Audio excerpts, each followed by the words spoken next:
In this video, we're going to take a look at RenderDigimania's project library, which offers centralized asset storage and the ability to make global changes to assets. There's two ways to open the project library. We can either choose Project Library from the main menu and then click Project Library, or we can hit Project Library in the toolbar. Only FBX meshes are stored here and not Alembic files. Any materials used in RenderDigimania are also located here. In the left-hand pane, we have a pathway to the project directory, and below that is where the packages are located. I have one package open called Dino. A package is a place where you can keep all of the assets that you will need for a model or a scene. You can store rigid meshes, skeletal meshes, materials, and textures in a package in the project library. With a mesh, it can either be rigid and non-deforming, or a skeletal mesh which is deforming. These two types of mesh have different uses. A building object that blocks in the background of the scene does not need a skeleton or animation, so using a rigid mesh improves the efficiency of the game engine, as there are not any additional calculations to do with regards to skeletons or animations taking place. A skeletal mesh is used for anything you want to deform.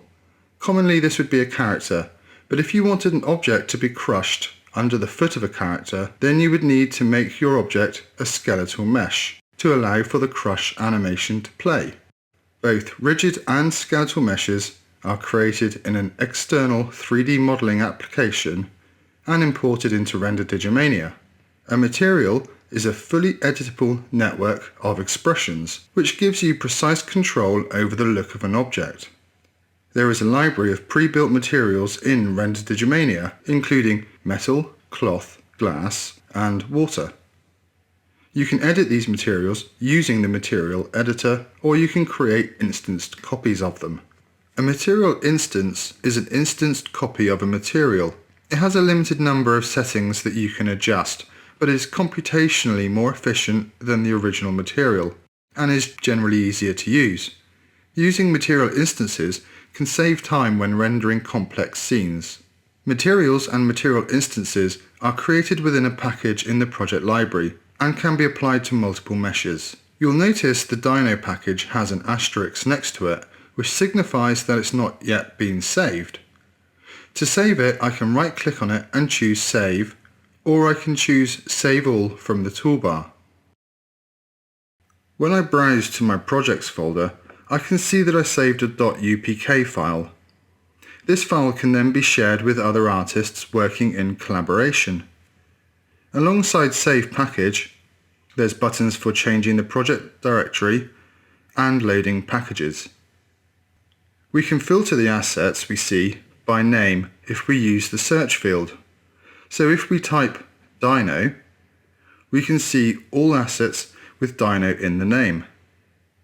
Underneath, we can use the filter buttons to filter between material instances, materials, textures, rigid mesh, and skeletal mesh.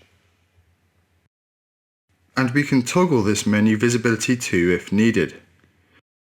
We can toggle the view as a list, or view small, medium, or large thumbnails. There's also a handy slider which does the same. All project library tasks can be done from right-click context menus. The menu items will change depending on where you click. If you right-click the FBX, you'll get options specific to that asset, such as Create Mesh, which will load it into the 3D viewer. Right-clicking an empty area gives other options, such as making new materials and importing assets. Right-clicking the left pane lets you configure projects and packages. To select assets that are not being used, right-click a package and choose Select Unreferenced Items. This highlights assets which are not currently used by another asset or in the scene. I can now see that the orange eyes texture is being used while the red eyes aren't. You can then delete unused assets for general housekeeping. If you want to rearrange or sort assets into a new package, right-click and choose New Package. Name it Dino Red Eyes. Then select all the assets except the orange eyes and drag and drop to the new package and click Move. You could then apply the red eyes texture, save, and pass this .upk file to other artists. This also provides a faster workflow than re-importing assets into a new package.